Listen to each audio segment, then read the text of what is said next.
the people around Trump always speak of his moods as they speak of the weather. What's the weather like? So you never, ever know. I'm Joanna Coles, Chief Content Officer of the Daily Beast. This is an emergency pop-up video because this morning, while I was watching the presidential press conference on the White House lawn in front of a gaggle of journalists as the president was getting ready to leave for the Netherlands, I suddenly heard him drop the F-bomb.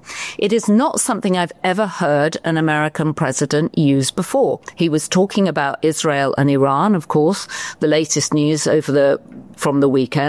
And he suddenly said, Israel and Iran have been at this so long, they don't know what the fuck they're doing. And I was really taken short. It felt like a moment. Who else did I want to talk to about this and what it actually meant and how calculated it was? Who else but Michael Wolff, the author of 4 books on Donald Trump, including the most recent one, All or Nothing. So we dragged Michael in front of his bookcase to do a quick 10 minutes decoding of what that F-bomb was really revealing.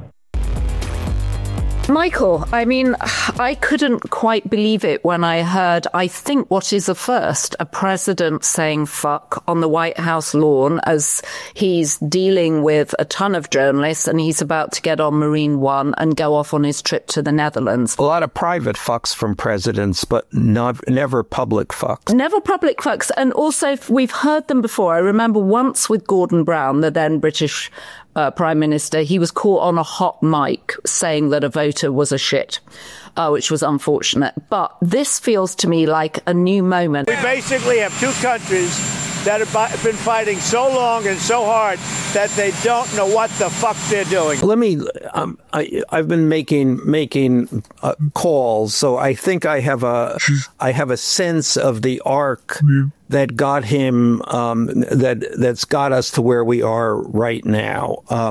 And one of the sort of the ways I track what he's thinking, I use the word thinking loosely,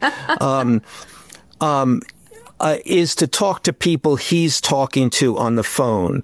He conducts, all of his internal thinking is external, and it's in a series of his constant phone calls. And it's pretty easy to follow because he says the same thing to everybody. So it's this constant repetition. So basically, when the Israelis attacked Iran, he got very excited about this. And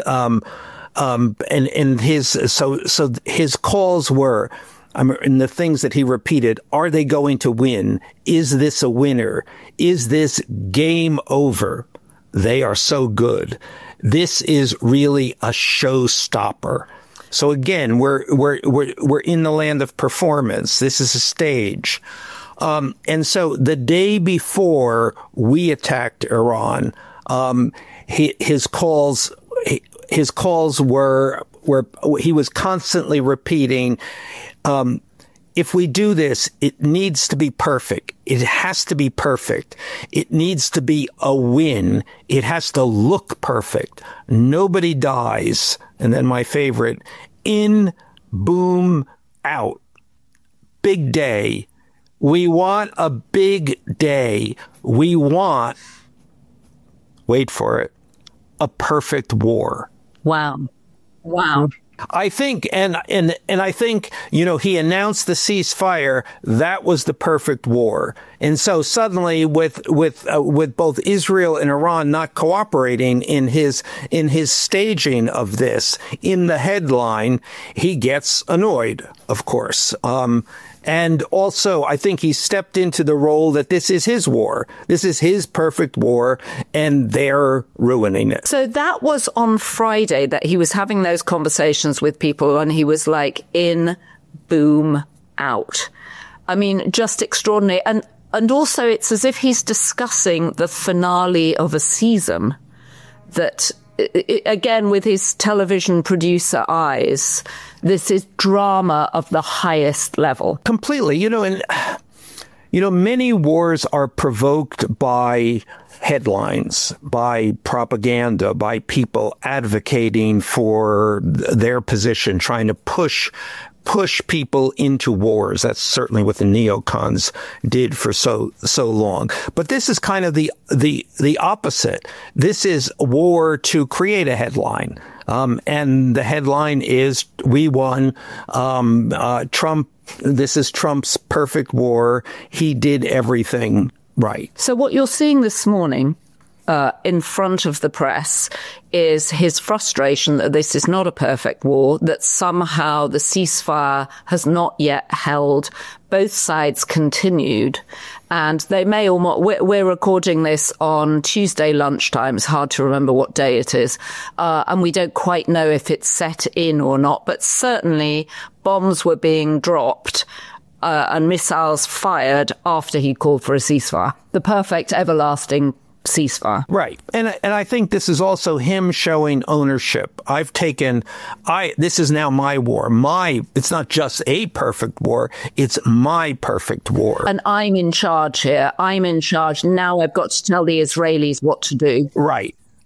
Absolutely right. And everybody is going to do what I tell them to do. Except they're not going to tell him what to do. They're not going to do what he tells them to do. They're going to do what they want to do. Well, yes, that is called war. Yes. But isn't this also the trap that we have seen American presidents fall into before, certainly British prime ministers fall into before, where they get enamored of their own reputations on the world stage. They completely underestimate other countries and get sucked into something which they can't possibly anticipate. Absolutely. I mean, that is the danger here. I mean, unknown unknowns. We do not know what is going to happen today, no less tomorrow. Except he is trying to say, I know I can make this happen. And the difference between all those other people getting sucked into these extended and incredibly damaging commitments is that they have the attention span to do that. He does not. So in a sense, that's the weird silver lining. He's not going to go forward with this. This is it. He's done this. In, boom, out. And I don't see him going down and becoming a wartime president and seeing this as something that he has to see to the end. All these other guys, that's it. I have to see it to the end. Trump's whole impulse is exactly the opposite of that. Well, and also, if you think about how annoyed he was, and you made the point that he reamed out Pete Hegseth, the Secretary of Defense, after the parade, which was only a week ago. I mean, it's extraordinary that we had the birthday parade, his birthday, the birthday 250th anniversary of the American Army. And then here we are suddenly with actual activity, the birthday parade and that charade forgotten. The National Guard, are the National Guard even still in LA? Completely forgotten. Elon Musk, whatever happened to him? As you're always saying, this is all about just keeping moving. It's about forward momentum. It's about keeping eyes on him. He struck me as you don't often see him without a tie unless it's on the golf course. I appreciate it's very hot in DC and that he's about to travel.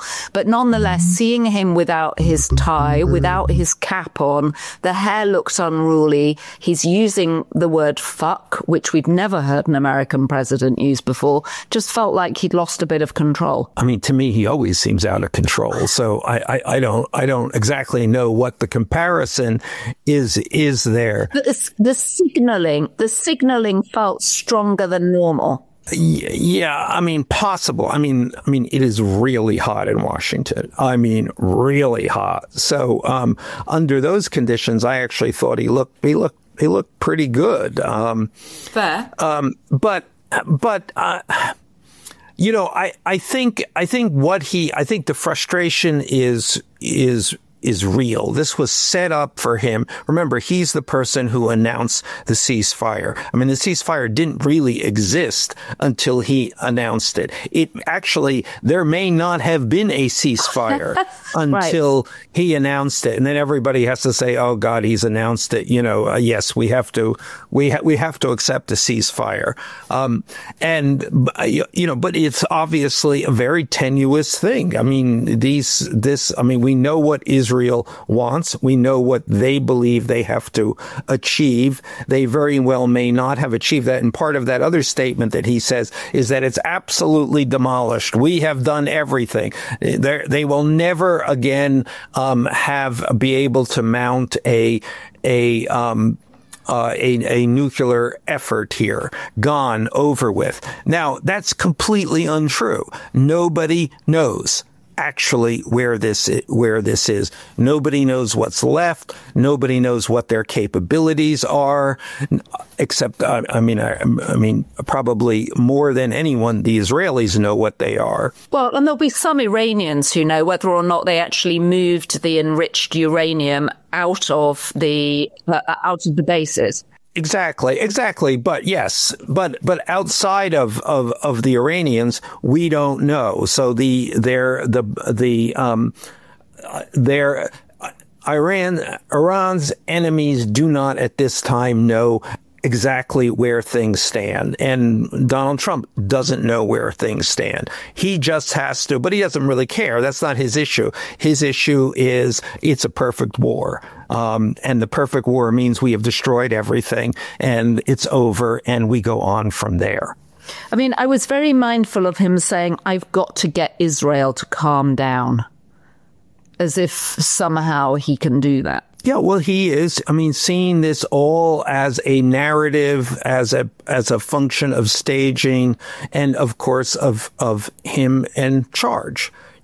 That's what, by sending in our weapons, we took over in his mind. Right. So he's in charge of the world. What do we think his pips to his Gladys Knight are thinking about this? Marco Rubio, obviously Secretary of State, Pete Hegseth, Defense Secretary, and then J.D. Vance, who we know is an isolationist. Yeah, and we've heard some hesitations on their part. We don't know what the status on the ground actually is. And we heard that from General Kane, too, the Joint Chiefs of Staff. No, I think one of the things you can read the fact that the Iranian response was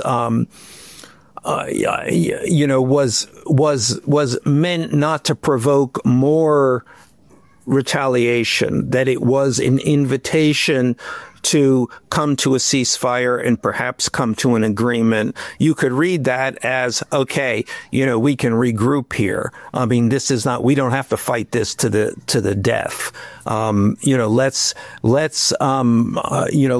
Let's lock in where we are and then build back up again. I think that's very plausible. So by the next time we speak, we're going to talk again tomorrow for a podcast that we'll put out on Thursday. Trump will be in the Netherlands. Do you have any sense of what mood he's going to turn up in? Nobody ever knows. The people around Trump always speak of his moods as they speak of the weather. What's the weather like? And someone will say, oh, storms. And then they'll say, no, clearing. It's all clear. Sunny day. So you never, ever know. And do you have any sense of when the Qatari plane is arriving? I was just thinking of him sailing off in the aging Air Force One, which I'm sure will annoy him. I don't. There's another headline that's been buried. Now, the curious thing, if this war goes on, if the Israelis and the Iranians continue to fight, then Trump will have to invent another headline, and then we will forget about this war. Yep. Well, one can only imagine. Michael, I need to talk to you 3 times a day at the moment. There's just so much going on, but I'm looking forward to talking to you again tomorrow for our next podcast that will drop on Thursday. Speak to you tomorrow. Okay. Perfect war. In, out, boom, done. This video was produced and edited by Jesse Millward and produced with help from Anna von Ursen.